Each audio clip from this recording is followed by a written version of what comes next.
नमस्कार मित्रांनो, शिक्षक मित्र सनी देवल जाधव या माझ्या यूट्यूब चॅनलमध्ये आपले खूप खूप स्वागत आहे.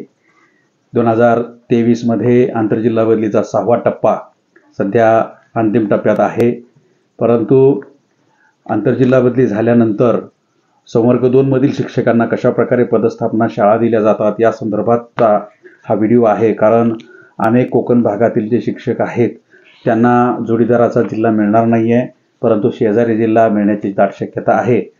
आणि या संदर्भात 2 GR आहेत 2021 आणि 2023. तर कशा प्रकारे पदस्थापना दिली जाईल, संवर्ग 2च्या बदल्या कशा होतील या संदर्भाचा हा छोटासा व्हिडिओ करण्याचा हा प्रयत्न आहे. तर आंतरजिल्हा बदलीचे जे धोरण 7 एप्रिल 2021 जे आहे ते दोन्ही GR माझ्याकडे आहेत. दोन्ही GRचा आता अभ्यास केला पुनश्च एकदा, आणि आता आपण त्या ठिकाणी काही गोष्टी हायलाईट करून त्या ठिकाणी आपण थोडक्यात घेणार आहोत. 2021चा जो शासन निर्णय होता, आंतरजिल्हा बदलीचा शासन निर्णय होता, त्याच्यामध्ये संवर्ग 2 मध्ये आंतरजिल्हा बदली करत असताना 8.3 मध्ये शेवटचा जो परिच्छेद आहे तो खूप गाजला होता त्यावेळी. आज त्याच्यानुसार छोट्या संवर्गातील म्हणजे VJ असेल, NTB असेल, NTD असेल, मला आठवते सोलापूरमध्ये एक प्रकरण झालं होतं VJचं. मंडळ अधिकारी होते पती त्या महिलेचे, मला वाटते कोकण भागातून ती येणार होती. 7 जागा होत्या, परंतु तिच्यापेक्षा ज्युनियर असलेल्या सर्वसाधारण शिक्षकाची बदली झाली. परंतु संवर्ग 2 मध्ये असताना देखील सेवाज्येष्ठ असलेल्या शिक्षिकेची त्या ठिकाणी बदली झाली नाही. सेवाज्येष्ठ होती का नाही मला आठवत नाही, पण संवर्ग 2 मध्ये ती होती, पण तिची झाली नाही. तो मुद्दा फार गाजला होता, तो वाचून दाखवतो मी. 60-40चा मुद्दा आहे तो. वरीलप्रमाणे विशेष संवर्ग भाग 2 मधील शिक्षकांचे अर्ज विचारात घेताना त्यापैकी 60% अर्ज ज्येष्ठतेनुसार प्राधान्यता देऊन विचारात घेण्यात येतील व उर्वरित 40% सर्वसाधारण संवर्गातील अर्ज म्हणून विचारात घेण्यात येतील. म्हणजे सपोज जर 100 अर्ज जर पती पत्नी एकत्रीकरणातून संवर्ग 2 मधून जर एखाद्या प्रवर्गात केले असतील तर त्यातले 60च अर्ज सेवा ज्येष्ठतेने संवर्ग 2चे अर्ज म्हणून विचारात घेतील, बाकी 40 अर्ज हे सर्वसाधारण म्हणून विचारात घेतील. अशा प्रकारचा तो मुद्दा होता आणि त्यानुसार ते सॉफ्टवेअर तयार केलेलं होतं. आता ते सॉफ्टवेअरमध्ये हा बदल केला का नाही माहीत नाही, कारण 2023 मध्ये हा मुद्दा गाळलेला आहे. संवर्ग 1 चे सर्व अर्ज निकाली काढून एखाद्या प्रवर्गाच्या जागा जर रिक्त राहिल्या तर सर्व अर्ज म्हणजे संवर्ग 2चे सर्वच्या सर्व 100% अर्ज हे विचारात घेतले जाणार होते संवर्ग 2 मधून. आता पोर्टल जे आहे ते तयार केलेलं आहे 2023च्या GR नुसार की 21च्या GR नुसार ते आपल्याला माहीत नाही. संवर्ग 21चा GR जो आहे तो व्यपगत करण्यात आलेला आहे. 2023चा GR आता चालू GR आहे. 23च्या GR मध्ये संवर्ग 2 मध्ये आणखी एक बदल केलेला होता, तो मी सांगण्याचं टाळलं होतं आजपर्यंत, परंतु आज मी महाराष्ट्रासमोर राज्यासमोर तो मुद्दा सार्वजनिक करत आहे. माझ्याशी ज्यांनी खाजगीमध्ये चर्चा केली त्यांच्याशी मी तो मुद्दा सांगितलेला आहे, परंतु पुन्हा कॉन्ट्रोवर्सी तयार होऊन त्या ठिकाणी कुठेतरी स्टे येईल वगैरे म्हणून या धारणातून आम्ही हा मुद्दा सार्वजनिक केलेला नव्हता. परंतु तो मुद्दा अतिशय चांगल्या प्रकारे शासनाने हाताळला आणि तो घेतला, त्याच्यामुळं तो मुद्दा त्या ठिकाणी आम्ही आक्षेप घेतलेला नाही, कारण त्या मुद्द्यामध्ये खरोखरच गरजू शिक्षकांना लाभ होणार होता. यासाठी शासनाने जो मुद्द्यामध्ये बदल केलेला आहे, तर तो मुद्दा काय बदल केलेला आहे तो मी सांगतो. पहिल्यांदा 2023 मधल्या GR मधल्या त्या मुद्द्याची मी वाचन करतो आहे. बघा, पती पत्नी एकत्रीकरणामध्ये जे उपसंवर्ग आहेत क ते छ, क ख ग घ च छ, याच्यामध्ये सांगितलं होतं की पती पत्नी एकत्रीकरण संदर्भात पती पत्नी एकत्रीकरणांतर्गत असणारी वर्गवारी खालीलप्रमाणे, त्याचप्रमाणे त्यांच्या बदलीचा प्राधान्यक्रमही याच क्रमवारीनुसार असेल असं सांगितलं होतं. त्यात पहिला जो होता तो पती पत्नी दोघेही जिल्हा परिषद शिक्षक, दुसरा जो आहे तो एक जिल्हा परिषद शिक्षक, दुसरा राज्य कर्मचारी, तिसरा जो उपसंवर्ग आहे केंद्र कर्मचारी, चौथा संवर्ग आहे दुसऱ्या राज्य शासनाचा स्वायत्त संस्थेचा कर्मचारी असेल तर, उदाहरणार्थ महानगरपालिका, नगरपालिका. त्यानंतरचा आहे दुसरा जो कर्मचारी आहे म्हणजे एक जिल्हा परिषदचा आणि दुसरा राज्य अथवा केंद्र शासनाच्या सार्वजनिक उपक्रमातील कर्मचारी, आणि शेवटचा होता तो अनुदानित संस्थेतील कर्मचारी. याच्यामध्ये जिल्हा परिषद ते जिल्हा परिषद जे एकत्रीकरणातले अर्ज आहेत ते सर्वात अगोदर प्राधान्य निकाली काढले जात होते, त्यानंतर जिल्हा परिषद ते राज्य शासन, जिल्हा परिषदचे केंद्र सरकार वगैरे वगैरे वगैरे. यामध्ये काय होत होतं, जे अनुदानित संस्थेमध्ये जोडीदार कार्यरत असलेले जे पती पत्नी एकत्रीकरणातील शिक्षक आहेत ते सेवा ज्येष्ठ असताना देखील त्यांना त्या ठिकाणी बदल्या मिळत नव्हत्या, कारण झेडपी ते झेडपी प्रकरणं हे प्रचंड असतात, खूप असतात. याच्यामध्ये बदल करून 2023च्या GR मध्ये ती ओळ बदललेली आहे. ती काय आहे ते आपण पाहूया. पती पत्नी एकत्रीकरणाअंतर्गत असणारी वर्गवारी खालीलप्रमाणे आहे. तथापि एखाद्या जिल्ह्यामध्ये पती पत्नी एकत्रीकरणाअंतर्गत अर्ज सादर करणाऱ्या शिक्षकांचा जिल्ह्यातील प्राधान्यक्रम सेवा ज्येष्ठता विचारात घेऊन ठरविण्यात येईल.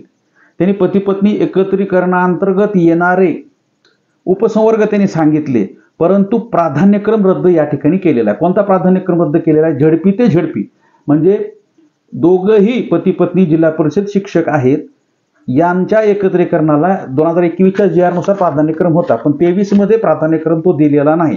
आता पती पत्नी एकत्रीकरणातील सर्व अर्ज हे सेवा ज्येष्ठतेने विचारात घेण्यात येतील. म्हणजे 100 अर्ज जर त्या ठिकाणी पती पत्नी एकत्रीकरणामध्ये आलेले असतील तर त्यात जोडीदार कोणत्याही संस्थेत असू द्या, राज्य शासनात असू द्या, आस्थापनेत असू द्या, राज्य शासनाच्या, केंद्र शासनाच्या किंवा जिल्हा परिषदेच्या किंवा खाजगी व्यवस्थापनाच्या शाळेत असेल, अनुदानित शाळेमध्ये असेल, तरी देखील सेवा ज्येष्ठतेनुसार ते प्रकरण निकाली काढले जातील. हा महत्त्वाचा बदल या ठिकाणी केलेला, आजवर आपण सांगितलेला नव्हता, सार्वजनिक केलेला नव्हता. चांगला मुद्दा आहे, आम्ही याचं स्वागत केलेलं आहे आणि करतो देखील. यानंतर पदस्थापना कशी दिली जाणार आहे याच्यात एक बदल केलेला आहे. पूर्वी कसं होतं की संवर्ग 2 मधून जर कोणी बदलून आला, 2021च्या GR मध्ये होतं की संवर्ग 2 मधून जर शिक्षक आंतरजिल्हा बदलीने जिल्ह्यामध्ये रुजू झाला तर त्याला त्याच्या जोडीदारासोबत ज्या ठिकाणी जास्तीत जास्त जागा रिक्त राहतात अशा तालुक्यामध्ये पाठवला जातो, दोघांनाही. सुरुवातीला जर दुर्गम भागामध्ये जर पती शिल्लक, म्हणजे पती म्हणून उदाहरण देतो मी, पत्नी असू शकते, पण पती जर दुर्गम भागामध्ये किंवा मागणी नसलेल्या तालुक्यामध्ये सर्वाधिक जागा रिक्त असलेल्या तालुक्यामध्ये कार्यरत असेल तर त्या ठिकाणी पत्नीला त्या ठिकाणी पाठवलं जात होतं. परंतु जर पतीच्या नोकरीच्या ठिकाणापासून जर 30 किलोमीटरच्या आत शाळा शिल्लक नसेल तर ज्या ठिकाणी मागणी शासनाच्या दृष्टीने, जिल्हा परिषद प्रशासनाच्या दृष्टीने आवश्यक आहे अशा ठिकाणच्या तालुक्यामध्ये, भागामध्ये दोघांनाही पदस्थापना देण्याची तरतूद होती. आता या ठिकाणी 2023च्या शासन निर्णयानुसार संवर्ग 2च्या शिक्षकांना पदस्थापना देताना काय केलेलं आहे पहा, बदल काय केलेला आहे पहा. याच्यामध्ये एक नवीन पॅराग्राफ ऍड केलेला आहे. पूर्वीच्या GR मध्ये, धोरणामध्ये नव्हतं की जर जोडीदार बदली झालेल्या जिल्ह्यात कार्यरत नसेल तर त्यांच्यासाठी काय तरतूद ते त्या ठिकाणी सांगितलेलं नव्हतं, पण आता या ठिकाणी स्वतंत्रपणे 2023च्या बदली धोरणामध्ये सांगितलेला आहे. तो पॅराग्राफ मी वाचून दाखवतो. 14.3 नंबरचा तो मुद्दा आहे. विशेष संवर्ग भाग 2 या संवर्गातून आंतरजिल्हा बदलीने संबंधित जिल्ह्यात आलेल्या व्यक्तीचा जोडीदार त्याच जिल्ह्यात कार्यरत नसल्यास अशा आंतरजिल्हा बदलीने आलेल्या विशेष शिक्षकांना, विशेष संवर्ग भाग 2 मधून आलेल्या शिक्षकांना विशेष संवर्ग भाग 1 मधील शिक्षकांना पदस्थापना दिल्यानंतर विशेष संवर्ग भाग 2 या संवर्गातील शिक्षकांना पदस्थापना देण्याची कारवाई करण्यात यावी. म्हणजे संवर्ग 1 मधून जे आंतरजिल्हा बदलीने रुजू झालेले शिक्षक आहेत त्यांना संबंध जिल्ह्यातील जागा रिक्त दाखवून त्यांना सोयीच्या जागा सेवा ज्येष्ठतेने द्यायच्या आहेत. त्यानंतर संवर्ग 2च्या शिक्षकांना पदस्थापना देण्याची कारवाई, शाळा देण्याची कारवाई 2023च्या GR मध्ये सांगितलेली आहे, ती सांगणारच आहे. परंतु ज्या शिक्षकाचा वैवाहिक जोडीदार त्या जिल्ह्यात कार्यरत नाही त्याला सुद्धा संवर्ग 2चा लाभ देऊन या ठिकाणी शाळा पदस्थापना द्यायच्या आहेत. मग संवर्ग 2च्या शिक्षकांना शाळा कशा द्यायच्या आंतरजिल्हा बदली रुजू झाल्यानंतर त्याची कारवाई या ठिकाणी डिटेलमध्ये सांगितलेली आहे. संवर्ग 1 म्हणजे विशेष संवर्ग भाग 1 यांना पदस्थापना दिल्यानंतर विशेष संवर्ग भाग 2 संवर्गातील शिक्षकांना पदस्थापना देण्याची कारवाई करावी. अशी कारवाई करताना आंतरजिल्हा बदलीने संबंधित जिल्ह्यात आलेल्या व्यक्तीचा जोडीदार त्या जिल्ह्यात कार्यरत असल्यास अशा बदलीने आलेल्या शिक्षकांना उपरोक्त मुद्दा क्रमांक 13 मध्ये नमूद सूचनेनुसार जी पदे प्राधान्याने भरणे आवश्यक आहे अशा जागी त्यांना नियुक्ती द्यावी. या नियुक्तीने संबंधित शिक्षकाला त्याच्या जोडीदारापासून 30 किमी परिसरात नियुक्ती मिळत नसल्यास संबंधित शिक्षक व त्याचा जोडीदार जी पदे प्राधान्याने भरणे आवश्यक आहे अशा पदावर दोघांना नियुक्ती देण्यात यावी. म्हणजे कॉमन मुद्दा आहे. समजा उदाहरण देऊन सांगतो की आमच्या लातूर जिल्ह्यामध्ये निलंगा या तालुक्यामध्ये पद वारंवार रिक्त राहतात, त्या ठिकाणी शिक्षक लातूर शहरापासून दूर असल्यामुळे जात नाही. तर निलंगामध्ये जर जोडीदार ड्युटीला असेल तर त्या ठिकाणी पाठवायचं आहे, पदस्थापना द्यायची आहे आंतरजिल्हामध्ये आलेल्या शिक्षकांना. परंतु त्यांचा जोडीदार जर लातूरच्या जवळ लातूर तालुक्यात ड्युटीला असेल आणि त्या ठिकाणी त्यांना 30 किमी परिसरात नियुक्ती देता येत नसेल जवळ, या नियुक्तीने संबंधित शिक्षकाला जोडीदारापासून 30 किमीच्या परिसरात नियुक्ती मिळत नसल्यास काय करायचंय की लातूर तालुक्यामध्ये जर त्या ठिकाणी शिक्षक संख्या भरपूर आहे पण गरज आहे निलंग्यामध्ये, तर लातूर तालुक्यात ड्युटीला असलेल्या शिक्षकाला म्हणजे वैवाहिक जोडीदाराला व आंतरजिल्हा बदलीने आलेल्या शिक्षकाला दोघांनाही निलंग्यात शाळा द्यायची आहे, त्या ठिकाणी पदस्थापना द्यायची आहे।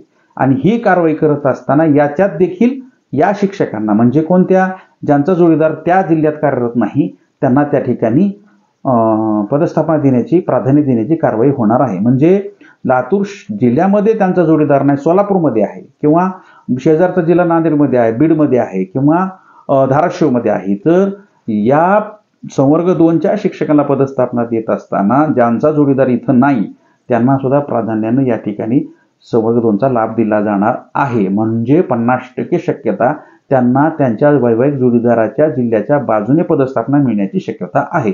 आजच्या या व्हिडिओमध्ये आपल्याला 2 मुद्दे अंडरलाईन करायचे होते, ते म्हणजे की 60-40चा मुद्दा जो आहे तो सॉफ्टवेअरमधून काढला आहे का, 2021च्या GR नुसार सॉफ्टवेअर तयार झालेलं होतं, त्याच्यात 2023च्या GR नुसार बदल करणं अपेक्षित आहे, कारण 21चा GR बेपगत झालेला आहे, म्हणजे 60-40चा मुद्दा राहू नये अशी अपेक्षा आहे।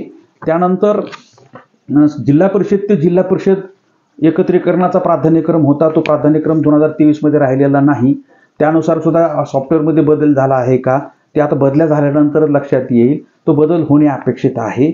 आणि त्याचबरोबर पदस्थापना कशा प्रकारे संवर्ग 2च्या ठिकाणांना दिली जाईल या संदर्भात आपण या व्हिडिओमध्ये चर्चा केली।